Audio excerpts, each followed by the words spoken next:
So today I'm going to go over some muscular anatomy and some dysfunctions that can go along with those specific muscles. And I'll probably break this into sections. We'll see how long it goes.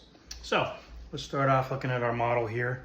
We're going to start off up here at this muscle here. It's called the sternocleidomastoid right here. The SCM, the sternocleidomastoid. It attaches to the mastoid process of the skull, the sternum here, and then the clavicle.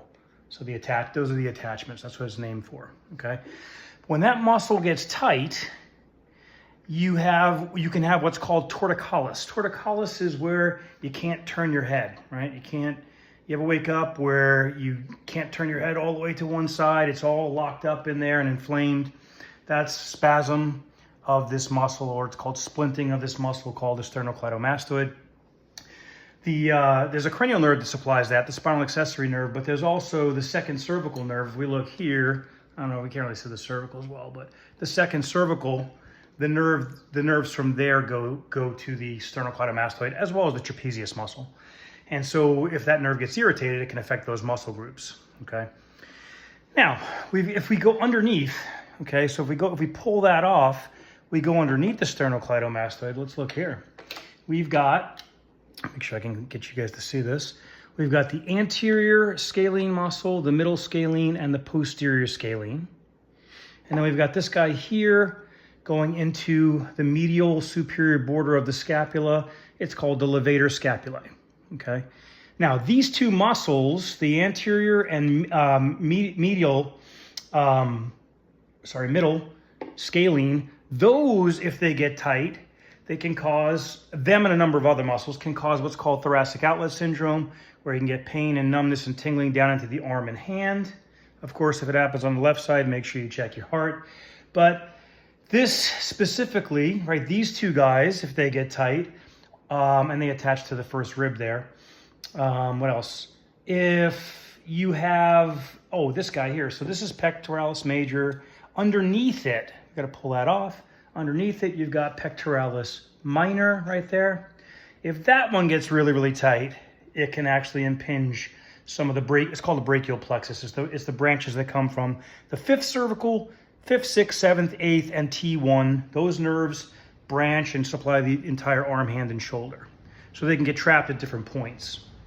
So they could, if that gets real tight, not only can it can pull the shoulder complex, but it actually can impinge some of the nerves going down through there and affect some numbness down into the hands, stuff like that, okay? That muscle also, the pectoralis minor. By the way, this is a primary overhead stabilizer, so it's used for, it gets tight in a lot of movements, and it's very difficult to stretch, not impossible, but difficult to stretch. I have a video somewhere on here I could always put a link to about how to dig that out with a softball. But that being said, that muscle can also cause lots of pain in the shoulder complex, and sometimes in a different area, sometimes in the front because of the way it's pulling the shoulder complex forward, okay? So again, if we have any muscular dysfunctions, it can affect these surrounding areas and joints. All right, so we got those guys. Let's go down here. So we look at these prongs here. Bump, bump, bump, bump, bump. See those guys? That's called the serratus anterior muscle, okay? And what that does is it wraps around. You can't really see it attaching. Well, you can kind of almost see it there. All right, so you see that? It's going underneath the muscle there, but it comes around and attaches to the scapula, which is your shoulder blade. And what it does is it keeps the scapula anchored to the back, to the thoracic wall, when you're doing movements with the shoulder, especially raising the arm overhead. So it acts as a fixator, which is a synergist, a type of synergist, that fixates the joint so that we can do the proper movement with the prime mover, which is the muscle that's moving the joint. All right.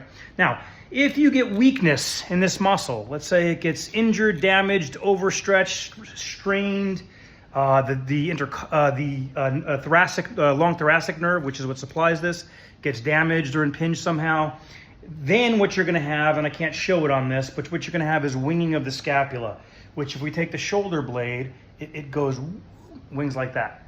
So what that serratus anterior is doing is it keeps that shoulder blade pinned to the thoracic wall there, okay? So that can cause some dysfunction as well. strengthening that up would be important. If it's the nerve, of course, you have to address whatever's going on with that nerve situation. But you know, things like planks, extended push-ups, overhead pulls, things like that will help strengthen those up. All right.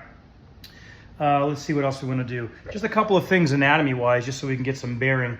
A lot of people talk about core muscles, and this pretty muscle here, the rectus abdominis, that's not a core muscle. That's part of your abdominal muscles, but it doesn't really contribute to any core strength per se. Now, if we look, what you have is these guys here, those are called external obliques.